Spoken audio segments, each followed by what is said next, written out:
అధ్యక్ష, ఈ రాష్ట్రంలో జంగల్ రాజ్య వ్యవస్థ నడుస్తుంది అధ్యక్ష. ఎందుకంటే ఎవరు ప్రశ్నించినా దాడులు చేసే సంస్కృతి ఈ ప్రభుత్వం తీసుకొస్తుంది అధ్యక్ష. గతంలో బీహార్లో ఉండేది అధ్యక్ష, ఆ సంస్కృతిని మళ్ళీ మన రాష్ట్రంలో తీసుకొస్తున్నారు అధ్యక్ష. ఇది పద్ధతి కాదు అధ్యక్ష అని చెప్తున్నాను అధ్యక్ష. ఎందుకంటే పవిత్రమైనటువంటి వెంకటేశ్వర స్వామి వారి లడ్డు విషయంలో మీరు తప్పుడు ప్రసారం చేస్తూ ఒక బ్యాన్ వేశారు అధ్యక్ష.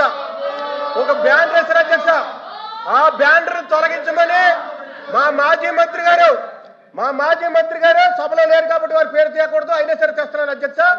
అంబటి రాంబాబు గారు ఆ బ్యానర్ తీయమని అడిగితే వారి మీద దాడులు చేస్తారు అధ్యక్ష. అధ్యక్ష మాట్లాడాలి అధ్యక్ష ఒక్క నిమిషం అధ్యక్ష. మాజీ మంత్రి గారు ఏమన్నారు అధ్యక్ష? గౌరవ ముఖ్యమంత్రి గారు తల్లిని అవమానించారు, అవునా కాదా? నేను స్ట్రైట్ గా మాట్లాడుతున్నా. అంబటి రాంబాబు గారు వినండి సార్, అంబటి రాంబాబు గారు ఏ పదాలు వాడారు, ఏం మాటలు మాట్లాడారండి? ఆయన గౌరవ ముఖ్యమంత్రి గారి తల్లిని అవమానించారు, ఆయన. వాళ్ళని వదిలిపెడతామా? మీరు ఒక మాట చెప్తున్నా అధ్యక్ష, దయచేసి ఒక విషయం. నేను పదే చెప్పాను, మహిళల్ని మనం గౌరవించాలి, ఆ బాధ్యత మనందరిపైన ఉంది. హౌస్ లోపల కానీ హౌస్ బయట కానివ్వండి, మహిళల్ని గౌరవించాల్సిన బాధ్యత మనందరిపైన ఉంది. ఆయన మళ్ళీ ఏమన్నారు? ఎవరు తిట్టలేదు సార్, ఇక్కడ మేము ఎవరిని తిట్టట్లేదు అధ్యక్ష. మా సొంత కార్యకర్త భారతిరెడ్డి గారి గురించి మాట్లాడితే ఇమ్మీడియట్ గా మేము యాక్షన్ తీసుకున్నాం. మీరు అడిగే లోపల జైలుకి వెళ్ళాడు అధ్యక్ష, రిమాండ్ మేము పంపించాం అధ్యక్ష. అది మాకు ఉన్న చిత్తశుద్ధి. గౌరవ మాజీ ముఖ్యమంత్రి వర్యులు అక్కడికి వెళ్తూ 2 చిన్న మాటలు అన్నారు. చిన్న మాటలు అవుతుంది అధ్యక్ష? ఒక తల్లిని అట్లా అవమానిస్తే చిన్న మాటలు అవుతుందని అడుగుతున్నా. ఆ వ్యక్తిని గౌరవ సభ్యులు సమర్థిస్తే ఎట్లా అధ్యక్ష? ఇది దయచేసి మహిళల్ని తల్లిని ఇట్లా అవమానించకూడదు, ఆ పదాలు ఎవ్వరు మాట్లాడకూడదు. అధికారులు ఉన్నవారు అవ్వచ్చు, ప్రతిపక్షాలు ఉన్నవారు అవ్వచ్చు, మాజీలు కూడా అవ్వచ్చు, ఎవరు ఆ మాటలు మాడకూడదు అధ్యక్ష. దయచేసి ఆయన్ని ప్రోత్సహించదని నేను గౌరవ సభ్యులు కోరుతున్నా అధ్యక్ష. అంతేగాని అది తీసుకొచ్చి దానివల్ల మేమేదో కావాలని కక్ష సాధింపు చేస్తున్నాం అనేది కరెక్ట్ కాదు అధ్యక్ష. Please be very okay. LOP గారు,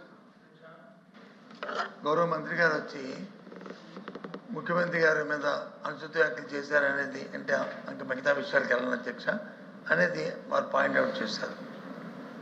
ఆ మాజీ మంత్రి గారు పేరు వస్తే నేనైతే ఎత్తదలుచుకోలేదు, కానీ ఆయన ఎత్తారు కాబట్టి రాంబాబు గారి పేరు చెప్తాను సార్.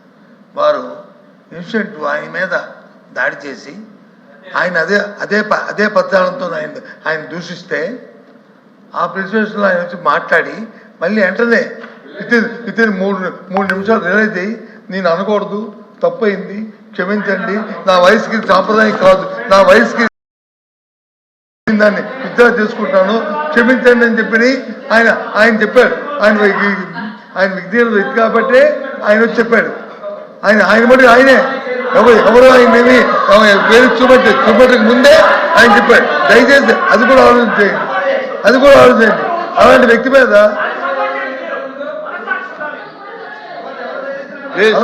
మీద వీళ్ళు వచ్చి ఇంతమందితో దాడి చేయడం అనేది అంటే ప్రజాస్వామ్యంలో దాడులు చేయడం అనేది ప్రజాస్వామ్యంలో సాంప్రదాయం అధ్యక్ష.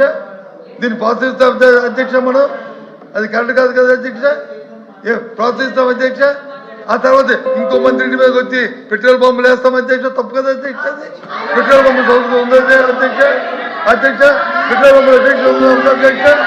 ఆ పెట్రోల్ బాంబులు వేస్తే అధ్యక్ష సాంప్రదాయం అధ్యక్ష. వారు ఇచ్చారు కదా ఇచ్చారు, వాళ్ళ ఇంటి మీద అంటున్నాను కాబట్టి దయచేసి ఇంతవరకు అది కరెక్ట్ కాదు. ఇది వాస్తవం. అంబటి రాంబాబు మీద మీరు చేసిన అది వాస్తవం. ఆయన విజ్ఞాన వ్యక్తి కాబట్టి ఆయన వచ్చే మాటలు ఇద్దరు అయ్యాడు. అయినా సరే మళ్ళీ మీరు ఆయన మీద చేయడం మీద దుర్మార్గం. ఇది ప్రజాస్వామ్యం ఎప్పుడు కూడా ఒకలాగే ఉండదు అనుకోవడం కరెక్ట్ కాదు. ఇది ప్రజాస్వామ్యంలో దీన్ని ప్రోత్సహించకూడదు. ఏ ప్రభుత్వం అధికారులతో బాధ్యత మీకు ఉంది. కానీ మీ బాధ్యత విస్మరించారు. దానికి తగిన మూల్యం చెల్లించుకో తప్పదు. ప్లీజ్ ప్లీజ్ ప్లీజ్ బాగా చెప్తాను అధ్యక్ష. లోకేష్ గారు. అధ్యక్ష, ఒక మహిళ గురించి ఎవరైనా మాడితే మేము ఎమోషనల్ అవుతాం. మీరెక్కడ అవ్వట్లేదు. మేము ఒక్క నిమిషం మాజీ ముఖ్యమంత్రి గారు ఏం చెప్పారు? అక్కడికి వెళ్ళి 2 చిన్న మాటలు చెప్పారన్నారు. మీకు తెలియకపోతే మీరు బయటకు వెళ్ళొచ్చు. ఆయన ఏమన్నారు? 2 చిన్న మాటలు చెప్పారంట. ఒక తల్లిని అమలు చేస్తారు, 2 చిన్న మాటలు ఉంటాయి మీకు? చిన్న మాటలు ఉంటాయి మీకు? సొంత తల్లి చెల్లిని గౌరవించడం మీకు అలవాటు లేకపోవచ్చు, మాకుంది. బాధ్యత మా పైన ఉంది. ఒక్క మహిళ చోలికి ఎవరు వెళ్తే వదిలిపెట్టాం మేము. అది మాకున్న సంస్కృతి. అంతేగాని మీరు సమర్థించి ఎవరో క్షమాపణ అడిగారని బాస్, ఒక తల్లి జోలికి వెళ్తే ఎవరిని వదిలిపెట్టాం. Take it from us. ఎవరిని వదిలిపెట్టే ప్రసక్తే ఉండదు మా దగ్గర. ఎవరు తల్లైనా, జగన్మోహన్ రెడ్డి గారి తల్లైనా కూడా, ఎవరు తల్లైనా, ఎవరు చెల్లైనా, ఎవరు అక్కైనా, ఎవరు ఒక మహిళ జోలికి వెళ్తే ప్రజాప్రభుత్వం ఎవరిని వదిలిపెట్టే ప్రసక్తే ఉండదు. అది మా గౌరవ ముఖ్యమంత్రి గారు చెప్పారు, గౌరవ ఉప ముఖ్యమంత్రి గారు చెప్పారు. మేము ఎవరిని వదిలిపెట్టాం. ముందు మీరు చూస్తారు కదా. ఇది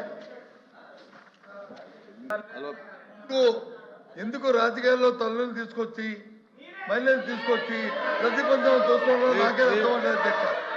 మీరు ఎప్పుడు ఇలాంటి బాధ్యతలు చూడలేదు, ఇలాంటి పోషపం చూడలేదు.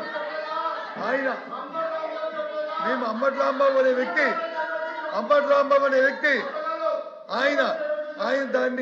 ఆయన తిడితే ఆయన తల్లి కాదా? ఆయన తల్లి కాదా? ఆయన తల్లిని తిడితే, ఆయన ప్రేరేపిస్తే దానికి ఆయన రియాక్ట్ అయ్యాడు. తప్ప ఆయన తల్లి ఒకటి, మీ తల్లి ఒకటి, నా తల్లి ఒకటే, అందరి తల్లి ఒకటే. మీ తల్లి నా తల్లి ఆయన అందరి తల్లి ఒకటే. కానీ ఈ సాంప్రదాయం కాదు అధ్యక్ష. ఈ సాంప్రదాయం కాదు అధ్యక్ష. వాయిస్ పెంచేంతట్లోనూ గట్టిగా మాట్లాడటంలోనూ విమర్శలు పెంచడంలోనూ ప్రదర్శించే అధ్యక్ష. సాంప్రదాయబద్ధంగా చట్టబద్ధంగా ప్రభుత్వం వచ్చి చట్టబద్ధంగా సాంప్రదాయబద్ధంగా మీరు వచ్చి యాక్ట్ చేయాలి అధ్యక్ష. ప్రభుత్వం ఎందుకు ఇచ్చారు అధ్యక్ష? మీకు అధికారం దేనికి ఇచ్చారు? అధికారం చేతిలో తీసుకుని మీ ఇష్టారాజ్యంగా చలాయించమనా? అధికారంగా మీ సూచనల మీద వచ్చి కేసులు పెట్టమనా? పెట్రోల్ పంపులు ఇస్తున్నామనా? వాళ్ళకి వచ్చి బెయిల్బుల్ సెక్షన్ ఇవ్వమనా? లేకపోతే వాళ్ళ మీద వచ్చి ఆ మహిళల మీద దాడి చేయమనా? దేనికి ఇచ్చారు చట్టం? ఇది దయచేసి సార్, ఎవరు తల్లైనా ఎవరు భార్య అయినా, ఏ మహిళ అయినా అందరూ గౌరవించాల్సిందే, పూజించవలసిందే. ఇందులో ఎవరికి ఏ విధంగా పేద అభిప్రాయం లేదు అధ్యక్ష.